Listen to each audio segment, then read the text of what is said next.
एक इंजीनियर ने बिल्डिंग की 5वीं मंजिल से नीचे काम कर रहे मजदूर को आवाज लगाई, पर मजदूर ने ध्यान नहीं दिया। इंजीनियर ने फिर जेब से 100 का नोट निकाला और मजदूर की तरफ फेंका कि मजदूर जब नोट उठाएगा तो ऊपर की ओर देखेगा। मजदूर ने नोट उठाया, जेब में रखा, लेकिन ऊपर नहीं देखा। फिर इंजीनियर ने जेब से 500 का नोट निकाल कर फेंका।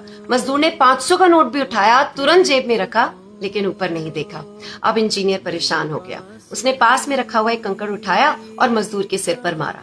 बस सिर पर कंकड़ लगने की देर थी कि उस मजदूर ने ऊपर की तरफ फौरन देखा और इंजीनियर ने इशारा करके उसे बुला लिया। इस कहानी में मजदूर हम हैं और इंजीनियर हमें बनाने वाला वो। ऊपर वाले की मेहरबानी से तो हमें सारी खुशियां, सुख सुविधाएं, पैसा मिलता है और हम उन्हीं का ही शुक्राना करना भूल जाते हैं, ऊपर देखना भूल जाते हैं। और जैसे ही जीवन में कोई दुख, कोई कष्ट आता है, बस फिर तुरंत ही तीर्थ स्थानों के, मंदिरों के चक्कर लगना, व्रत रखना, दान दक्षिणा, पूजा पाठ शुरू हो जाता है।